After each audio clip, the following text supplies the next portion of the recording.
এমন একটা গিফট যেটা কোনো পুরুষই রিজেক্ট করতে পারবে না। বাথরুম থেকে গোসল করে বের হয়ে ছেলেটা দেখে তার গার্লফ্রেন্ড নিজেকেই গিফট হিসেবে প্যাক করে দাঁড়িয়ে আছে। Happy birthday. ছেলেটা তো মহা খুশি, কিন্তু এই খুশি মাত্র 3 মিনিট স্থায়ী ছিল। 1 মাস পর জানা যায় মেয়েটা প্রেগনেন্ট। বাচ্চার ছবি দেখে ছেলেটার হাত কেঁপে ছবিটা খাট থেকে পড়ে যায়। সে যখন নিচু হয়ে ছবিটা তুলতে যায় তখন সে ভয়ঙ্কর একটা জিনিস আবিষ্কার করে। খাটের নিচে একটা তাবিজ লুকানো, যাতে লেখা গৌতম বুদ্ধ।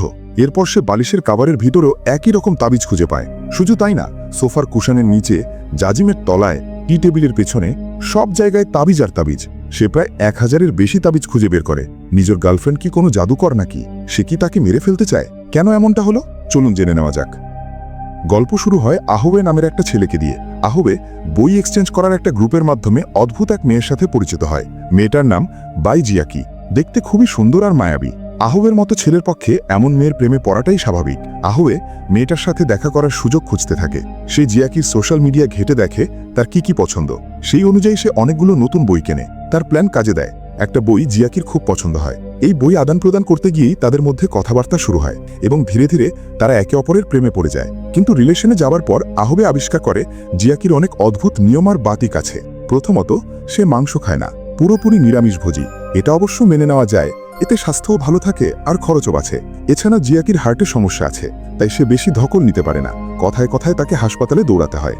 দ্বিতীয়ত, জিয়াকির বাবল র্যাপ ফাটানোর অদ্ভুত নেশা আছে। তার ধারণা 10,000 বাবল ফাটালে নাকি মনের ইচ্ছা পূরণ হয়। এরপর তার লিভারের সমস্যা আছে। সে ডেটে গিয়ে সিনেমা দেখতে পছন্দ করে না, বরং সে আহবেকে রাস্তায় দাঁড় করিয়ে রাখে আর অচেনা মানুষদের জ্ঞান দেয় যেন তারা রাস্তায় সিগারেটের ফিল্টার না ফেলে। এগুলো তাও সহ্য করা যায়, কিন্তু সবচেয়ে অদ্ভুত ব্যাপার হলো জিয়াকি খুব ধার্মিক, তাই বিয়ের আগে কোনোভাবেই ফিজিক্যাল হওয়া যাবে না। একদিন জিয়াকি নিজেই আহবেকে তার বাসায় নিয়ে যায় লিভ ইন করার জন্য। আহবে তো খুব খুশি। সে বাথরুমে গিয়ে খুব সাধারণ একটা কাজ করেছিল, কিন্তু তাতেই জিয়াকির চেহারা পাল্টে যায়। আহবে বুঝতেই পারে না সে কি ভুল করেছে। পরে জানা যায় জিয়াকির মারাত্মক সূচিবায়ু বা ওসিডি আছে। বাইরে থেকে এসে জামা কাপড় না বদলে গোসল না করে বিছানায় ওঠা একদম নিষেধ। জিয়াকি তখন তার তৈরি করা জিয়াকি রুলস বা নিয়মাবলী বের করে আহবের সামনে ধরে। সে সাফ জানিয়ে দেয় যদি আহবে এই নিয়মগুলো মেনে চলতে পারে তবেই তারা একসাথে থাকতে পারবে। নিয়মগুলো শুনুন। 1. দাঁত মাজা বা মুখ ধোয়ার পর বেসিন আর মেঝের সব পানি মুছে ফেলতে হবে। 1 ফোঁটা পানিও থাকা যাবে না। 2. সকালের নাস্তা যেমনই হোক পুরোটা খেয়ে প্লেট একদম পরিষ্কার করতে হবে। 3. নাস্তা খাবার পর সাথে সাথে বাসন মাজতে হবে এবং মাজার সময় যেন শব্দ শোনা যায়। দাঁড়ান, এখনো তো কিছুই শোনেননি। পরের নিয়মগুলো আরও পাগল করা। অফিসে থাকাকালীন প্রতি 2 ঘন্টা পর পর উইচ্যাটে লোকেশন পাঠাতে হবে। মেসেজ দিলে সে যাই করুক না কেন সাথে সাথে রিপ্লাই দিতে হবে। যদি রিপ্লাই না দেয় তবে জিয়াকি সমানে কল দিতেই থাকবে যতক্ষণ না সে ধরে। 7 নম্বর নিয়মটা শুনলে তো 90% পুরুষই হার্ট অ্যাটাক করবে। বাসায় ফেরার পর প্রথমেই মোবাইল আর মানিব্যাগ আঠা দিয়ে সিল করে দিতে হবে। তারপর সম্পূর্ণ উলঙ্গ হয়ে গোসল করতে হবে। আর সে গোসল করার সময় জিয়াকি মোবাইলের সব চ্যাট আর খরচের হিসাব চেক করবে। আসলে আহবে যেহেতু কোনো খারাপ কাজ করেনি তাই সে এগুলোও মেনে নেয়। ঘরের কাজই তো, পুরুষ হিসেবে একটু সাহায্য করাই যায়। আর জিয়াকি এত সুন্দরী একটা মেয়ে, সে যদি রান্না করে বিষও খাওয়ায় আহবে সেটাও হাসি মুখে খেয়ে নেবে। কিন্তু সমস্যা হলো 9 নাম্বার নিয়মটা, যেটা সহ্য করা খুব কঠিন। ঘুমানোর সময় গায়ে হাত দেওয়া যাবে না। এসব শুনে আহবের বন্ধু দা ফেই তো অবাক। সে বলেই বসে, ভাই তুই তো প্রেম করছিস না, তুই তো সাধু সন্ন্যাসী হওয়ার প্র্যাকটিস করছিস। তাদের কথা শেষ হতে না হতেই জিয়াকির ভিডিও কল চলে আসে চেক করার জন্য। দা ফেই অভিজ্ঞ মানুষের মতো আহবেকে বোঝায়, শোন, জিয়াকি যতই সুন্দর হোক, প্রেমের ভূত যখন মাথা থেকে নামবে তখন তুই ঠিকই অন্য কিছুর অভাব বোধ করবি। পরদিন অফিসে এক বড় ক্লায়েন্ট আসে। মেয়েটার নাম আইসওয়ান। অবাক করা ব্যাপার হলো এই আইসওয়ান আহবের হাই স্কুলের ক্লাসমেট ছিল। দা ফেই তো সুযোগ পেয়ে আহবেকে খোঁচাতে থাকে, কিরে এত বড় ব্যাপার তুই আগে বলিসনি কেন? বাসায় ফেরার পর আহবে জিয়াকিকে বলে যে তার এক পুরনো ক্লাসমেটের সাথে দেখা হয়েছে। জিয়াকি সাথে সাথে প্রশ্ন করে, ছেলে না মেয়ে? আহবে তো বিপদে পড়ে যায়। জিয়াকির যা সন্দেহবাতিক মন, মেয়ে শুনলে কুরুক্ষেত্র বাঁধিয়ে দেবে।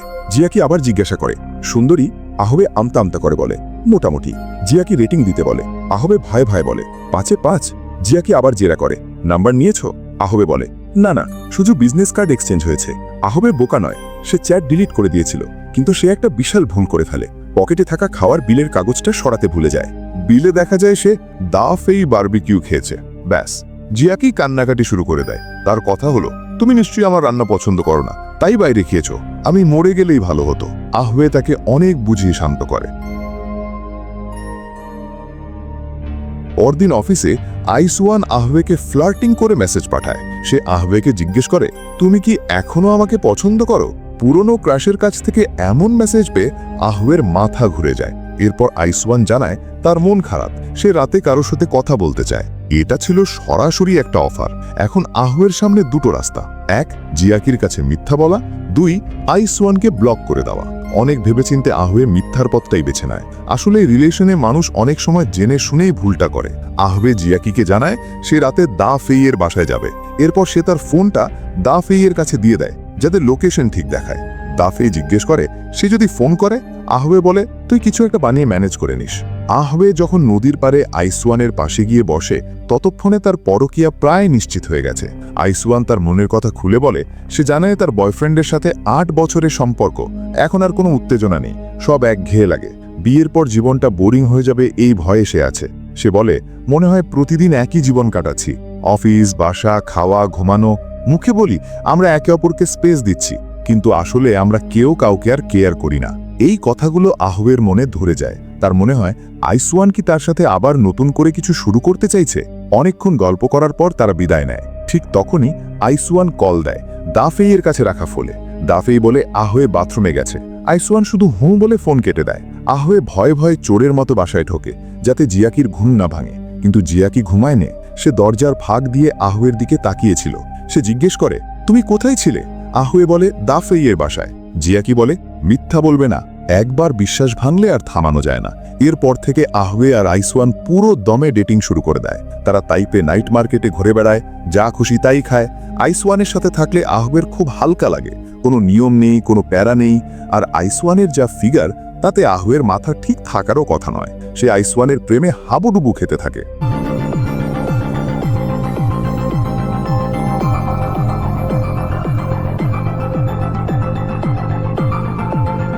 বিদায় নেওয়ার সময় আইসওয়ান আহুয়েকে একটা নতুন ফোন গিফট করে এবং বলে এখন থেকে আমরা এই ফোনে কথা বলবো, তাহলে আর লুকিয়ে থাকতে হবে না। এরপর তাদের মধ্যে গভীর কিস হয়। আহুয়ে পুরোপুরি ফেসে যায়। একজন তার হবু বরকে ধোকা দিচ্ছে, আরেকজন তার গার্লফ্রেন্ডকে। আহুয়ে ফোনটা তার বাইকের সিটের নিচে লুকিয়ে রাখে। এরপর থেকে সে জিয়াকিকে অবহেলা করতে শুরু করে। জিয়াকির মেয়েলি মন ঠিকই বুঝতে পারে কিছু একটা গড়বড় আছে, তাই জিয়াকি বলে সে এই সপ্তাহে আহুয়ের বাবা মায়ের সাথে দেখা করতে চায়। আহুয়ে ভয় পেয়ে যায়। সে নানান অজুহাত দেখাতে থাকে। একবার বলে সময় নেই, পরের বার বলে অফিস আছে। জিয়াকি বুঝতে পারে সে মিথ্যা বলছে। একদিন সকালে ঘুম থেকে উঠে দেখে জিয়াকি বাসায় নেই। একটা চিরকুটে লেখা আমি মায়ের বাসায় যাচ্ছি কয়েকদিনের জন্য। গার্লফ্রেন্ড নেই এখন তো আহুয়ের খুশিতে নাচার কথা, কিন্তু মানুষের মন বড় অদ্ভুত। আহুয়েন উল্টো খারাপ লাগতে শুরু করে। সে নিজের অপরাধ বোধ থেকে ঘরের কাজ আরও বেশি করতে থাকে। সে ফ্লোর পরিষ্কার করে, কাপড় ধোয়ে, যেন জিয়াকি তার পেছনে দাঁড়িয়ে সব দেখছে। এই সমস্যার কথা সে আইসওয়ানকে জানালে আইসওয়ান বলে সব যখন জেনেই গেছে তখন ব্রেকআপ করে ফেলাই ভালো। আহুয়েরও মনে হয় এটাই ঠিক, মিথ্যা বলে আর কতদিন থাকা যায়। কিন্তু আহুয়ের সেই সাহস নেই যে সে সামনাসামনি ব্রেকআপ করবে। তখন তার মাথায় একটা বুদ্ধি আসে। সে আইসওয়ানের দেওয়া ফোনটা আনলক করে টেবিলের ওপর রেখে দেবে। জিয়াকি এসে ফোনটা দেখবে, সব বুঝবে এবং নিজেই চলে যাবে। আহুয়ে নিজেকে খুব চালাক মনে করে। জিয়াকি বাসায় ফেরে এবং টেবিলের ওপর ফোনটা পায়। সে চ্যাটগুলো পড়তে থাকে। চ্যাটগুলো এতই নোংরা আর সরাসরি ছিল যে লজ্জা পাওয়ার মতো অবস্থা। আহুয়ে যখন অফিস থেকে ফেরে দেখে বাসায় এসি বন্ধ, কিন্তু পরিবেশ বরফের মতো ঠান্ডা। জিয়াকি কাঁদতে কাঁদতে জানায় সে আসলে মায়ের বাসায় যায়নি, তার হার্টের সমস্যা বেড়ে গিয়েছিল বলে সে হাসপাতালে ভর্তি হয়েছিল। এরপর জিয়াকি এমন একটা কাজ করে যেটা দেখে আহুয়ে নিজের চোখকে বিশ্বাস করতে পারে না। যে মেয়েটা কোনোদিন মাংস ছোঁয় না, সে আজ টেবিল ভর্তি সব মাংসের আইটেম রান্না করেছে।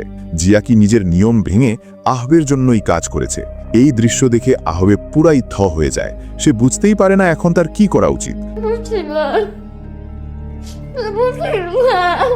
সে রাতে আহুয়ে আর জিয়াকি একসাথে ঘুমানোর প্রস্তুতি নেয়। জিয়াকি আহুয়েকে জড়িয়ে ধরতে চায়, কিন্তু আহুয়ের মনের ভেতর তখন ঝড় চলছে।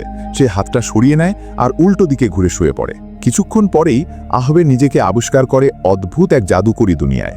সেখানে একটা খরগোশের মুখোশ পরা এক লোক বসেছিল। মুখোশ খুলতেই দেখা যায় সে আর কেউ নয়, সেই টাকলু লোকটা যে আগেও তার স্বপ্নে এসেছিল। টাকলু তাকে সোজা প্রস্তাব দেয়, তুমি তো এই রিলেশনে খুব কষ্টে আছো, তা তোমার কি ইচ্ছে করে না গার্লফ্রেন্ড চেঞ্জ করতে? আহুয়ে মুখে কিছু না বললেও তার মনের সায় ছিল। সে যখন আবার চোখ খোলে দেখে তার পাশে শুয়ে আছে অন্য এক নারী। তার হাতে একটা খরগোশের ট্যাটু। এই মেয়ে জিয়াচিও না, আইসওয়ানও না। এ তো আওয়ের স্বপ্নের রাজকন্যা ইন্টারনেট সেলিব্রিটি হেইজে। আওয়ে নিজের গালে একটা থাপ্পড় মারে, কিন্তু না, এটা স্বপ্ন না, এটা সত্যি। হেইজে তার জন্য ব্রেকফাস্ট বানাচ্ছে, আর সেই ব্রেকফাস্ট জিয়াকির জঘন্য রান্নার চেয়ে 100 গুণ টেস্টি। আওয়ে ভাবে টাকলু কি তার মনের ইচ্ছা সত্যি করে দিল। হেইজে মিনিটা একদম পারফেক্ট। সে নিজেই ড্রাইভ করে আওয়েকে অফিসে নামিয়ে দেয়, বিদায় নেওয়ার সময় কিস করে, দুপুরের লাঞ্চের জন্য বেন্টো বক্স পাঠিয়ে দেয়, আবার মেসেজ করে মনে করিয়ে দেয় বেশি করে পানি খেতে। আওয়ের মনে হয় সে স্বর্গে আছে। হেইজে তার ফোন চেক করে না, সে কোথায় যাচ্ছে তা নিয়ে কোনো প্রশ্ন করে না, উল্টো মাঝে মাঝে গিফট দেয়, যেমন লাক বাড়ানোর জন্য ব্রেসলেট। হেইজের জন্মদিনে আওয়ে ভাব মারার জন্য এক দামি মিশেলিন রেস্তোরাঁয় টেবিল বুক করে, কিন্তু হেইজে মেনু কার্ডের দাম দেখে আওয়ের পকেটের কথা চিন্তা করে বলে, চলো আমরা রাস্তার ধারের দোকানে খাই, ওটাই বেশি রোম্যান্টিক হবে। ভাই রে ভাই, এমন গার্লফ্রেন্ড কি বাস্তবে পাওয়া যায়? রাতে হেইজে আওয়েকে একটা স্পেশাল সারপ্রাইজ দেয়, নিজেকে গিফট হিসেবে সঁপে দেয়। আর ঠিক সেই রাতেই অঘটনটা ঘটে, যেটা ভিডিওর শুরুতে বলেছিলাম। হেইজে প্রেগনেন্ট হয়ে যায়। আওয়ে বাবা হওয়ার জন্য একদমই প্রস্তুত ছিল না। তার মনে হতে থাকে সে প্রোটেকশন ব্যবহার করেনি, নাকি হেইজে ইচ্ছাকৃতভাবে তাকে ফাঁসিয়েছে। এর মধ্যেই সে ঘরের আনাচে কানাচে সেই ভয়ঙ্কর তাবিজগুলো খুঁজে পায়। আওয়ে বুঝতে পারে ডাল মে কুছ কালা হ্যায়। হেইজে প্রতি বুধবার কোথায় যেন গায়েব হয়ে যায়। আওয়ে সিদ্ধান্ত নেয় সে গোয়েন্দাগিরি করবে। বুধবার সে হেইজেকে ফলো করে দেখে সে এক মন্দিরে যাচ্ছে। সেখানে এক সন্ন্যাসিনীর সাথে তার খুব খাতির। সন্ন্যাসিনী তাকে এক গাদা তাবিজ আর কিছু মন্ত্র পড়া পানি দেয়। আওয়ের সন্দেহ হয় হেইজে কি তার ওপর কালা জাদু করছে। এরপর হেইজে এক সুপার শপে যায়, আওয়েও পিছু পিছু যায়। এরপর হেইজে এক অ্যাপার্টমেন্টে ঢোকে। আওয়ে চুপিসারে সেখানে যায় এবং পরের সপ্তাহে এক চাবিওয়ালা ডেকে সেই ঘরের ডুপ্লিকেট চাবি বানিয়ে নেয়। একদিন হেইজে যখন বাইরে, আওয়ে সেই গোপন ফ্ল্যাটে ঢুকে পিনহোল ক্যামেরা ফিট করে আসে। রাতে সে ফুটেজ দেখে যা আবিষ্কার করে তাতে তার আত্মা শুকিয়ে যায়। তার স্বপ্নের রাজকন্যা আসলে এক ডাইনি। সে ওই ফ্ল্যাটে অদ্ভুত সব রিচুয়াল করে, আগুন জ্বালিয়ে তাবিজ পোড়ায়, খালি পায়ে আগুনের উপর হাঁটে, আর একটা সিরিঞ্জ দিয়ে নোংরা পানি বোতলে ভরে। আওয়ে ভয়ে কাঁপতে থাকে যখন সে বুঝতে পারে হেইজে তাকে প্রতিদিন যে লাঞ্চ আর পানি দিত সেগুলো আসলে এই মন্ত্র পড়া নোংরা পানি। আওয়ের সাথে সাথে দৌড়ে বাথরুমে যায় আর বমি করে সব বের করে দেয়। পরদিন হেইজে আবার লাঞ্চ নিয়ে অফিসে আসে আর বলে, আজকের সারপ্রাইজটা দেখো। আওয়ে ভয়ে ভয়ে ঢাকনা খোলে আর দেখে ভাতের ওপর একটা টমেটো এমনভাবে রাখা যেন মনে হচ্ছে ওটা একটা মানুষের ভ্রূণ। আওয়ে বুঝতে পারে এই মেয়ে বাচ্চা নেওয়ার জন্য আর তাকে ধরে রাখার জন্য পাগল হয়ে গেছে। আওয়ের এখন মনে হচ্ছে জিয়াকি 1000 গুণ ভালো ছিল। জিয়াকি শুধু ওসিডি ছিল, কিন্তু এই মেয়ে তো সাইকো পিশাচ। একদিন হেইজে আওয়েকে নিয়ে এক গাড়ির শোরুমে যায়। সে ক্যাশ টাকায় আওয়ের জন্য একটা দামি গাড়ি কিনে দেয়।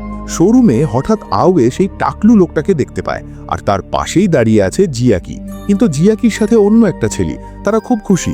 আওয়ে আর জিয়াকির চোখাচোখি হয়, মনে হয় জিয়াকি তাকে চিনতে পেরেছে। ঠিক তখনই চারপাশ আবার অন্ধকার হয়ে যায়। টাকলু লোকটা আবার সামনে আসে এবং আসল সত্যটা ফাঁস করে। সেই জাদুকরি দুনিয়ায় জিয়াকিকে একটা অপশান দেওয়া হয়েছিল। জিয়াকি বলেছিল, আমি চাই আওয়ে যেন সুখে থাকে। ও যদি আমাকে ছাড়া অন্য কারো সাথে খুশি হয় তবে তাই হোক, কিন্তু বিনিময়ে আমার স্মৃতি থেকে আওয়ের সব স্মৃতি মুছে দিতে হবে। অর্থাৎ জিয়াকি নিজের ভালোবাসা বিসর্জন দিয়ে আওয়ের সুখের জন্য নিজেকে সরিয়ে নিয়েছে। আওয়ের কলিজাটা মোচড়ে দিয়ে ওঠে। সে চিৎকার করে বলে, আমি আমার পুরনো জীবনে ফিরে যেতে চাই, আমি জিয়াকিকেই চাই। টাকলু মুচকি হেসে বলে, দেরি হয়ে গেছে বস। আবার একটা গুলির শব্দ আর আওয়ে ঘুম ভেঙে যায়। সে আশা করেছিল পাশে জিয়াকিকে দেখবে, কিন্তু না, তার হাতটা শক্ত করে নিজের পেটের উপর রেখেছে হেইজে। পেটের ভেতর বাচ্চার নড়াচড়া বুঝিয়ে দিচ্ছে এই নরক থেকে বের হওয়ার আর কোনো রাস্তা নেই। আওয়ের পারফেক্ট গার্লফ্রেন্ডের শখ মিটে গেছে। এখন সে ফেঁসে গেছে এক সাইকোলজিক্যাল হরর স্টোরিতে। মুভিটা এখানেই শেষ হয়। কথা বলছিলাম 2024 সালের তাইওয়ানে মুক্তিপ্রাপ্ত রোম্যান্টিক থ্রিলার্স, যার নাম সাফোকেটিং লাভ। এটি একটি 2024 সালের তাইওয়ানি সাইকোলজিক্যাল থ্রিলার এবং রোম্যান্স মুভি। গুগলে এর রেটিং বেশ ভালো, বিশেষ করে এর টুইস্ট এন্ডিংয়ের জন্য। মুভিটা আমাদের একটা কঠিন শিক্ষা দেয়। আমরা প্রায়শই ভাবি আমাদের বর্তমান সঙ্গীর চেয়ে অন্য কেউ হয়তো ভালো হবে। আমরা পারফেকশন খুঁজি, কিন্তু বাস্তবে পারফেক্ট বলে কিছু থাকে না। আওয়ে জিয়াকির ছোটখাটো দোষ সহ্য করতে পারেনি, তাই সে এমন একজনকে পেল যে আপাত দৃষ্টিতে পারফেক্ট হলেও আসলে ছিল এক বিভীষিকা। মানুষ যা চায় তা পেলেই যে সুখী হবে এমন কোনো গ্যারান্টি নেই। আপনার কাছে যা আছে তার কদর করতে শিখুন, নইলে আওয়ের মতো পচতাতে হবে। ভিডিওটা ভালো লাগলে একটা লাইক দিন আর কমেন্টে জানান আপনি জিয়াকির মতো কেয়ারিং নাকি হেইজের মতো অবসেসিভ পার্টনার চান। পরের ভিডিওতে দেখা হবে। টাটা।